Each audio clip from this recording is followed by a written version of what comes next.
I'm now reading your notes from previous minutes. Are you? Where I can see it. Oh, well, no. Aren't we going to sell those? You keep saying that, but put those on eBay? Do I have a say in that? I mean, maybe I want to do something with them. Where, you going to make a Frankenstein Minute, the book? Well, we've talked about it. The notes? No, but they'll come in handy for that. I have all my old notes. Yeah. I used to do cards, remember, when we first started out. Yep. All right, your turn. Oh, yeah, I suppose we should do that. Well, we've warned you. Thank you for That's a little lead-in. Wait, want to give me that again just so I could... No, I can't do it again. How do you do? We're about to unfold the story of Ghost of Frankenstein. My son, would you destroy that which I, your father, dedicated his life to creating? What if it had another brain? Whose brain? Your brain. Forward! What good is a brain without eyes to see? I warned you that you might regret this action. Well, we've warned you. You've been warned. Welcome back to Frankenstein Minute. What's that? Why, that's the podcast that dissects the Universal Frankenstein film series minute by minute. I'm none other than Thom Lang. Don't you know it, Thom? That's right, I do. And I'm Bill Evenson. Yes, you are. And you join us for minute 54 of Ghost of Frankenstein by Earl C. Kenton. Earl C. Kenton and the gang over at... And the gang. The usual gang of idiots at Universal Pictures. Plus Lon Chaney Jr. Yeah. And if you're listening on May 30th, which is the Thursday. This is our 301st episode. I don't know. Yeah, it's like a new start. Just absolutely, yeah. It's a brand new podcast. All new thrills, as they say. It is. We are tragically not celebrating, recognizing? Sure. What's the word I can't think? Commemorating. Commemorating is a very good one. The death of Claude Rains. Claude Rains, who, has done some amazing work. Mm-hmm. He's in Rebecca. He's in Notorious. Yep. He's in Casablanca. He's in these fantastic fucking films. He's in Wolfman. A great movie. I love the Wolfman. Wolfman's good, yeah. But my main problem with him is he's in that fucking Phantom of the Opera that I hate so much. You forget the big one is that he's in The Invisible Man. Oh, of course, he's the Invisible Man in the film The Invisible Man. He's outstanding. It was his first film. Yeah, he's done really great stuff in film and in horror. He's also in The Mystery of Edwin Drood, which is part of this cycle as well as Lemley as well. You know why you're looking at me like, what the fuck happened to you? Am I having a stroke? Yes, probably. Okay. But in addition, I just learned that there were like 4 actors in the same regiment in World War I, and I think it's Basil Rathbone, Claude Rains, and I can't remember who else. Zuko or? No. Actually, they're not horror guys, I don't think, okay. The other two. So I don't know. Well, then I don't even know what you're talking about. But I think it's Claude Rains, yeah. Is it? I get Claude Rains mixed up with somebody. You said World War II? One. Yeah, that makes more sense. Yeah. I don't know what I said, but what I meant was World War I. I thought you said 2, but maybe not. I meant to say the Great War. Yeah, it was a great war, wasn't it? There was an episode of Doctor... My grandpa might argue that, but... I suppose. My great-grandpa really would. You said my, so I said my. I'm losing it. An episode of Doctor Who that really, there was a line that actually caught me off guard, and I didn't see it coming, was they go back to, something happens, and they're in some kind of place where a World War I soldier walks up to him and starts talking to him, and then one of the guys says to the other guy, well, what's with the World War I soldier? And then the guy from World War I goes, did you say World War I? Yeah. Like, oh yeah, that would be kind of fucked. Whoops.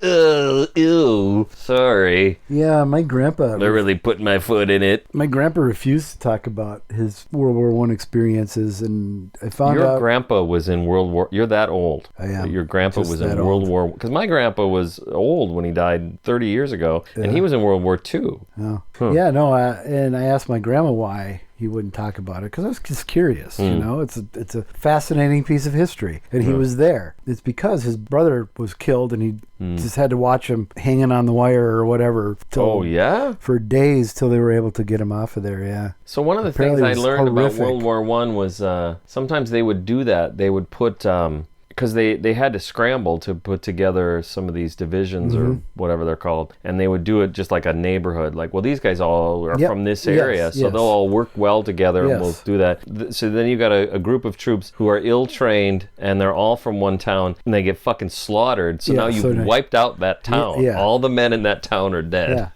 So he had to watch his brother die and hang there. So I don't blame him. I wouldn't want to talk about it either. Yeah, exactly. Elena Verdugo died in 2017 on May 30th. If you're listening to this on May 30th. We just talked about it. Must have been her birthday. Must have been her birthday. Yeah. Another hottie from the late Universally Frankenstein Absolutely. series. We'll talk about her a lot in a few years. Well, we'll see.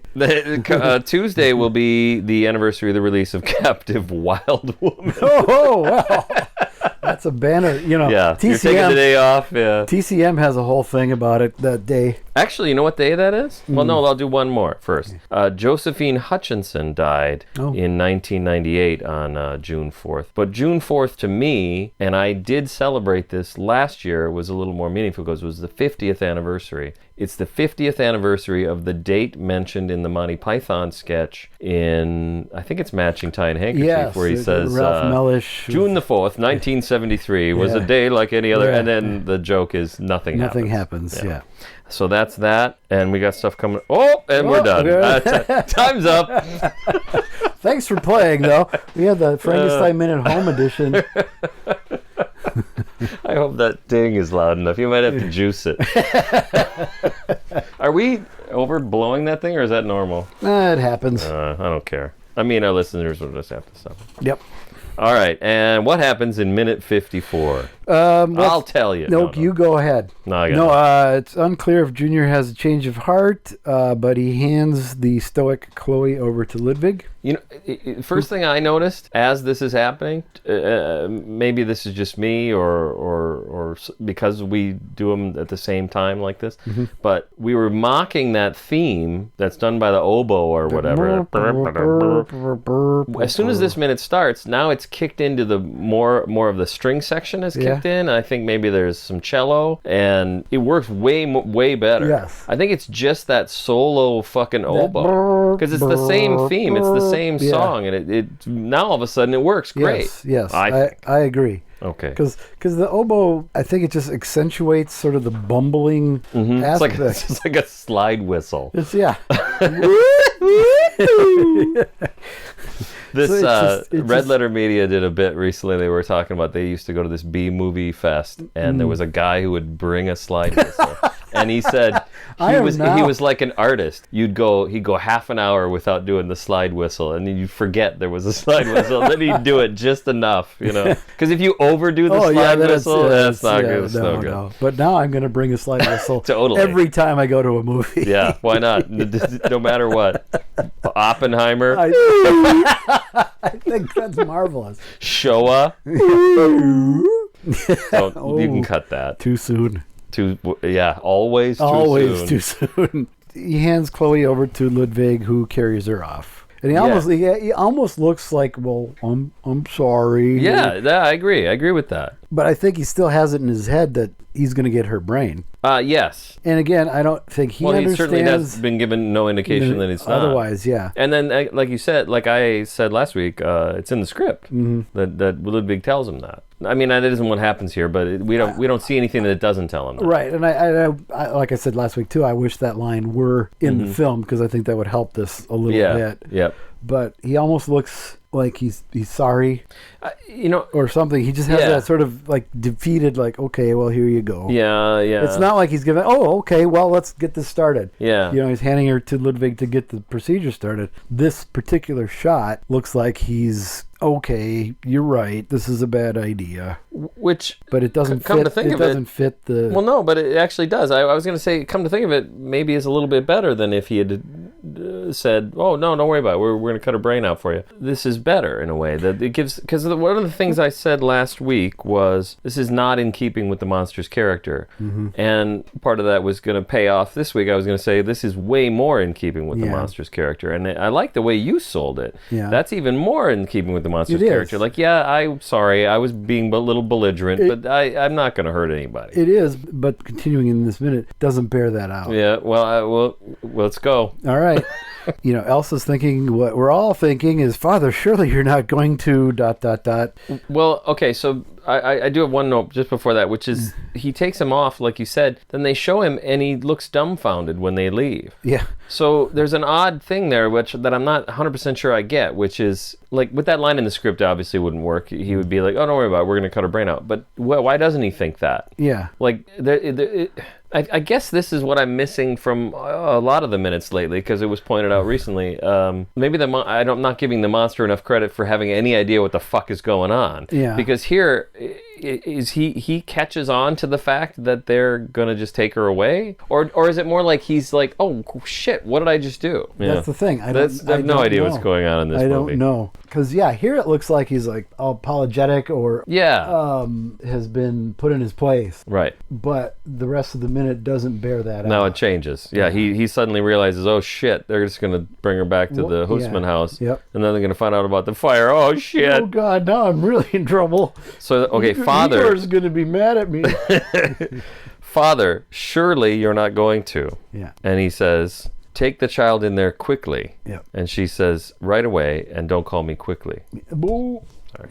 She called him Shirley. Elsa. I like that. I do Elsa, like that, actually. I do like that Elsa, we alluded to it last week, Elsa has no reason to think otherwise. Yeah. Like, this whole thing is insane. Yeah. So she's like, in fact, it's so insane that the scene started 10 seconds ago with her going, I'm getting the fuck out of here. I got to find the cops. Yeah. Because you're nuts. This is off the hook. This is off the hook. And so now it's like, I'm going to give him a new brain. He wants that little girl's brains. Let's go get her and bring her over. Wait, what? Wait, sure, you're not really going to do this, are you? I mean, she has every reason. I mean, what? She's got a brain. He went through all the trouble of going to get her. I mean, my thing is, the only thing I can think, and maybe this is something we've talked about or will talk about, the monster, if he's going to get a new brain, I could see the motivation of wanting to be a child. Yeah. Like, he identifies with children, and he, on some level, maybe understands what that means. Yes, that he should be a child. He's been childlike. Yeah. For the better part of 2 movies, anyway. Yeah.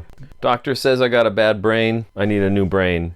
But I don't want to be a grown-up. Yeah, I like her. So yeah. Well, how would that work? Would she grow up as the monster then? Like, I don't know. Would she be a child when we reach the point in medical science could swap brains, I have no idea what that means. Are you now the same person but in a different vessel, or are you that person with this? Well, it becomes, on some level, it has to become philosophical, right? When if you cut your finger off, are you no longer you? Is that finger you? Well, if I slice you down the middle. Which one? Lengthwise. If you cut me, do I not bleed? I mean, is this my... Only one way to find out. Yeah, I guess. Is this my shoulder? Yeah, right. Well, it is, because I fucking paid for it. Mad Love really covered these issues. Yes, we should do Mad Love Minute. Mad Love Minute. Yep. Father Shirley, you're not going to. Yeah, and take the child in there quickly. She does. Ludwig locks the door. And once again, Ludwig is totally ballsy when confronted by the monster. I gotta say. Well, I love this shot because it's a low angle. Yeah. As Ludwig turns around from having locked the door, it's through the doorway. You were looking through the doorway, and the monster comes and stands and puts his arms up on the threshold, like he's saying, like, "Yeah, where do you think you're going?" Yeah. It's actually it's like he's a gangster almost, or something.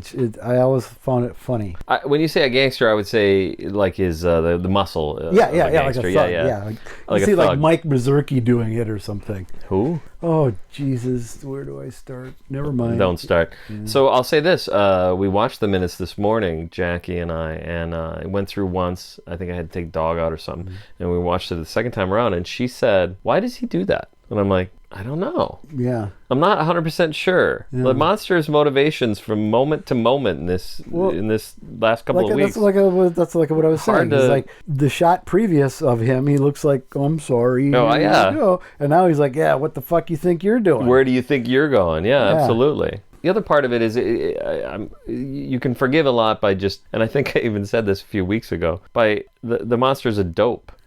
Yeah. So then it works. Like he's like, yeah. oh wait, where is she going? Yeah. And he could say, and which he did in the script, right? Well, we're gonna cut her brain out or whatever. Yeah. We gotta prepare her for the big operation. It's gonna be great. You're gonna love it. This will be fucking outstanding. Yep. She's alive. Just trying to use a Frankenstein quote. Yeah, got it. And then something dumb. I wrote that Junior stands in the doorway like a drunk uncle trying to detain his teenage niece. Oh, no. Oh, no. Oh, man. Too much? Jesus. No, probably just right. Yeah. But yeah, it's awful. Like Harvey Weinstein in the fucking hotel room and like Louis C.K. in a hotel room with some, gross. Then Ludwig takes the ball from him, and we're supposed to believe that this has some sort of hypnotic power because he's like, dumb. Come on, come get the ball. Come on. And the monster just blindly follows him like, oh, shiny. I think that's right, and I think it's dumb. The only thing I can say is that maybe he's saying, no, remember the little girl. We're going to go, you love the little girl, we're going to do that now. But that's a stretch. That's really, that's really a stretch. Yeah. In the script, he closes and locks the door, and then he says, your little friend will be waiting for you. Do you understand? So again, that would have been really helpful. Would have been nice, yeah. You know, it would have been a little bit better, but I guess I kind of like the ambiguity of that we have this much to talk about. That the monster's motivations aren't always so clear isn't necessarily like the downfall of this film. For me, it's more Bellamy's performance. That's the weak link. I really agree. And it's not like Pretorius tempting him with cigars and drink in Good Bride. Point. Yeah. Where that made sense. And it was a payoff to a setup. Absolutely. Yeah. This is just kind of like, well, we got to get out of this scene somehow. Yeah, I guess so. That's what it feels like to me. I guess so, yeah. But I mean, I guess also he does understand the importance of the ball, too. So there is something to the ball. Like it's symbolic. It's really, it's a stretch. It's weak. Yeah, let's be honest. It's weak. Much like most of my arguments in the history of this podcast, weak. And your argument isn't weak, it's the scene itself. Yeah, no, I don't. Yeah. We have a little lap dissolve again. See, they're back. Lap dissolve is back, baby. Roland V. Lee took Kenton aside and like, you might want to try some lap dissolves. Yeah. They really work. They're really great. They got the great optics. I don't know, is that what it's called? Optics? Yeah, sure. Optical. We got Bomer in the lab doing business. Oh, wait a minute. Hold on a second. You got anything else before we lap dissolve? I don't know why I wrote this, but I like it. I don't know who wrote my notes. Oh. Now, Igor would have explained to the monster, look, we're not going to hurt her. We're just going to cut her brain out. That's what I wrote. I'm not going to hurt you. I'm just going to bash your fucking brains in. I know it's Nicholson. Shining. Oh, yeah. Of course. Yeah, that is good. Yeah. Can you imagine? Stephen King doesn't like that movie. I know. What the hell is wrong with him? What does he know about The Shining? Yeah, poser. But it's interesting because the perspective of the person that wrote this in my notes is that he's acting out of concern for the girl. Jackie, take your phone and quick add that. Could be. Yeah. But the idea is that the monster is concerned about the girl, and that's a perspective that we haven't sort of talked about exactly, which is, well, wait a minute, where did she go? I love her. Don't hurt her. Yes, but I don't think the film doesn't bear that out. The film doesn't bear that out. So yeah. No, I think that would have made perfect sense. Yeah. Had they actually thought of that when they shot.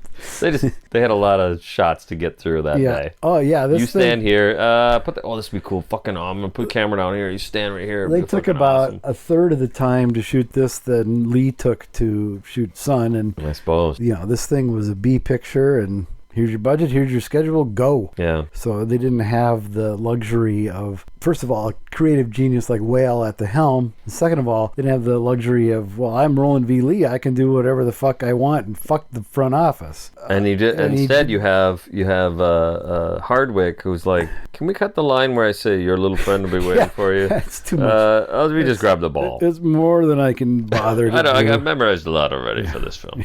So anyway, we lap dissolve. Bomer is in the lab lab doing some business with some stuff. Bomer's always in the lab. Is there a shot in this film where he's not in a white coat? No, I don't think so. Well, he's in his pajamas at one point. That's right. Okay, good point. But other than that, no. He's got 2 outfits. Yep. Jammies, Yep. which are probably under the lab coat. Yep. And the monster's on the slab again under a sheet. Yep. So apparently the ball must have done its trick. Yeah. So, what happened in between to get him into this position? Did they get him to lie on the table and then put him under, or vice versa? Well, when the dialogue happens, that issue is very, very slightly addressed. Very slightly. Ludwig wants to know how it went. Yeah. So apparently he left it up to Bomer. Like, he took the ball and handed it to Bomer and ran for his life. Fleet-footed, tiptoed out of there. Did a little ballet dance out of there. Clicked his heels and got the fuck out of there. Ludwig enters and crosses to Bomer and asks, how did the patient react to the anesthetic? Oh, he loved it. Oh, it's great, man. He couldn't get enough. Yeah, he was like, it was this like is fucking the best. Dennis Hopper in Blue Velvet with that. Exactly. There you go. Perfect. Actually, what he does say is surprisingly well, particularly the spinal. Yeah. What the fuck does that mean? So at some point, He loved the he spinal. did an epidural or whatever they He call did it. an epidural. Yeah, basically. Might have Isn't been. that what it is when Yeah. your wife's giving birth? And Yep. She doesn't have to be your wife. Wife and or Yeah. your significant other. Yeah. Yes. Well, it doesn't even have to be that. No, it doesn't. But then you probably wouldn't be there to know what Oh, I an see what you epidural mean. is. Yeah. That's true. Could be your patient. Yeah. And then you're Yeah. applying the epidural. Yes. I do think this is something we've talked about the invincibility or lack thereof of the monster. The only thing we can really point to is he bleeds. You can burn his hair off, Yep, and he you recovers from that. Yep. And boy, those can- drugs knock him out. You could blow him up and he recovers from that. Mm-hmm. But you Survives can knock the him pit, out. the sulfur pit. The then sulfur he's fine. pit. Yep. But yeah, he's easy to knock put out. a isn't he? put a syringe, put an what do they call it? Hypodermic. I almost said epidural. Hypodermic in the back left shoulder, and he is easy to knock out. yeah, surprisingly. As, Bomer says. yes. Particularly the spinal. I think we can safely say everything is ready. Yep. Okay, then. Our respective operations. Yep. So, yeah, we'll follow that. That Ludwig says that last line. It's hard to know. This is one of those moments where it's like, I got a lot to say, but I assume we'll say it all next week. Yeah. Or we won't. Fuck it. Our listeners Will just have to suffer. Any more questions, wise ass? That sound of Bill humming could only mean one thing. Do we have any comments on that I one? don't know. You tell me. You're the one that looks at them. I had a hard time finding the post because I couldn't come up with names. So this one I named Ghost54 Comment Make, and I asked ChatGPT to come up with a comment a post. Comment make. I said, please. I typed, please write a 100-word post explaining, and blah, blah, blah, and then ChatGPT came up with, hey, wise-ass supporters, as our valued wise-ass level patrons, you're in for a treat. Get ready to unleash your inner snark because you've unlocked exclusive access to minute 54 of the Ghost of Frankenstein on video. Watch closely, and then let loose with your wittiest, most wise-ass comments imaginable. We'll be featuring your hilarious quips on the next episode of the Frankenstein Minute podcast. So grab some popcorn, fire up your best snark, and let's dive into the madcap world of Minute 54 together. Your wisecracks are about to become podcast gold. I think you need to read that out every Jesus week Christ. moving forward. Well, I got a different one next week, so I'll do it. Vincent writes, Junior's looking like my dog when I take away her toy. See? That really works, See? Vincent. This is exactly. That's really, the minute works way better on that level. Exactly. Yeah. Yep, perfect. All right. We got nothing to add. No, that's... Will writes, I wonder if that creepy clown ball was made specifically for this film by the prop department, or if it was mass-produced and purchased at a department store somewhere. I hope the latter, because then maybe I can track one down and keep it in my bedroom. I'm sure that wouldn't scare the ladies away. Yep. Yeah, it is an odd But then clowns are weird. I don't know if for some reason there was a point, you always see these creepy clown pictures. Oh yeah, there was a whole thing a few years back. And when you look at John Wayne Gacy, and you're supposed to think he was a normal guy and he was a serial killer, but he was also a sweet clown. It's like, no, clowns are fucking creepy monsters. Yeah, it's like I don't think it's just that, like Stephen King's It or anything like that had any effect. I've never been a clown fan. Yeah, they've always been weird. Yeah. But kids, Bozo was on the air for decades. Yeah. I'm making that up. I don't know if it was decades. Yeah, it was. I guess it had to be, because it was on when we were kids. Still, absolutely. So sure. He was on since like the 50s into, probably still is. I don't know. You think? I don't know. Oh, man. Somewhere. Where is he out of Chicago? Marcel Marceau, is he still around? He's more of a mime, not a clown. Yeah, I know. Emmett Kelly. You gotta, what are you defending mimes now? Not at all. Nope. Dr. Alex Zorka. This the long one? Yeah. It's not. Never mind. Sorry, we're done. On the Classic Horror Film Board writes, well, you guys could have read my February 24th post about classic images in Richard Valley, which would have cleared up some of your confusion earlier, but that's okay. Okay. I also do want to point out that along with our technical issues, we did lose some stuff. Yes. So if there's anything you thought, well, why didn't they read that? Yeah, it's very off. We No, I know we lost a few. We might have read some stuff that. Yeah, we lost a bit, more or less, an episode, and the fact that we had an episode that you were able to put together an episode was out of it. Heroic. Yeah, it was what you were able to accomplish. That should have won me the Rondo right there. And Frankie blah blah blah updated the info on the Rondo thread. I know. It was about Son of Frankenstein. It's a long film, but it's not that long for you to still be talking about. Okay, if I remember right, and don't count on it, some years ago the Denning kids and maybe grandkids were at a Monster Bash film convention, as was Ron Chaney, grandson of Lon Jr. and of course great-grandson of Lon Sr. The infamous feud was officially patched up between the Denning and Chaney families. All right, so what we need to point out is that Evelyn Ankers married Richard Denning, who's an actor as well. He's in Creature from the Black Lagoon.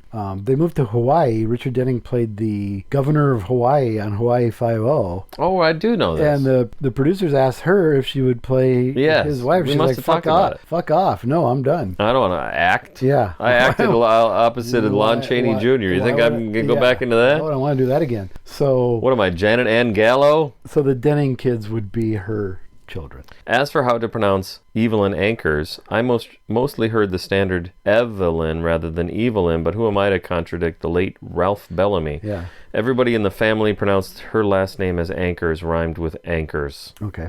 You can guess what that looks like. Mm-hmm. As far as Ralph Bellamy goes in both Wolfman and Ghost of Frankenstein, I have to agree with you guys. No real warmth of personality or really anything to make the characters really likable. Mm-hmm. Maybe Bellamy didn't have time enough to work on a good characterization. I think he was working at Columbia on the Ellery Queen movie series around this time. Probably. And may only have been available for a couple of days shooting. Just an educated guess. That's pretty likely, yeah. I actually like the Ellery Queen movies that Ralph Bellamy did, despite the overabundance of comedy in the films. Bellamy had a good reputation by then for playing a leading man or the guy who didn't get the girl when he was co-starring with Cary Grant. Yeah. But he had a good presence in films. I like his comedic performance in Brother Orchid, 1940, with Edward G. Robinson. Mm-hmm. Maybe George Wagner in The Wolfman and Earl Kenton in The Ghost of Frankenstein just told him to be official-like and a little likable, and that was it. The actor didn't have much to work with, did he? Yeah. And the script bears both of those out, because the parts are poorly written for both of them. Absolutely. And this was written before, a couple of weeks ago, we talked about how much Ralph Bellamy is good. We do like Ralph Bellamy. He's a good actor, and he's terrible in these movies. 2 films, Yeah, and that's what we have to work with. Yep. One of you, or both, talked some weeks ago about the dreadful 1940s Laurel and Hardy films made by 20th Century Fox and MGM. W. Scott Darling, responsible for much of the script for The Ghost of Frankenstein, worked on The Bullfighters, Laurel and Hardy's last film at Fox, and one of their better ones, which is not really saying much. It is. Still. It is. Yeah, they did 6 at Fox. Okay. And there are like 2 that are just terrible.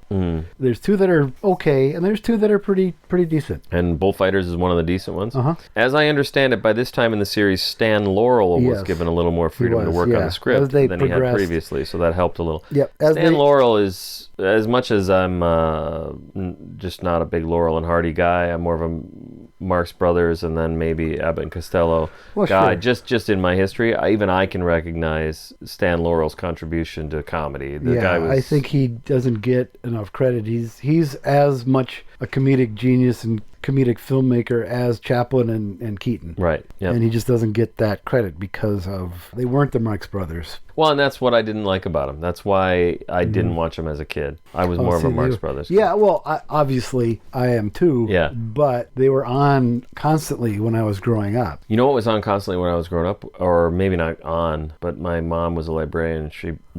And she would bring home the old time radio tapes that were a big deal in the 70s, I guess 80s. Yeah, that was a big thing. Abbott and Costello. So I became a big Abbott and Costello fan. Just listening to that, and they had a TV show that I could watch and all that stuff. And the thing I'd forgotten, the cartoon, not just the cartoon, but also they had a newspaper comic strip, Abbott and Costello, when I was a kid. So that's why I think Laurel and Hardy just was always pushed that way. Yeah, see, well, by all the other 1980, that all stopped. Them being on TV all the time. Yeah. Because every New Year's Eve, Channel 5 here would show the music box leading up, and it would end at midnight. Okay. And the last time that happened was 79 into 80, and there was something with the rights, and no more Laurel and Hardy on TV here. Just like It's a Wonderful Life, what's on it's now. Yeah.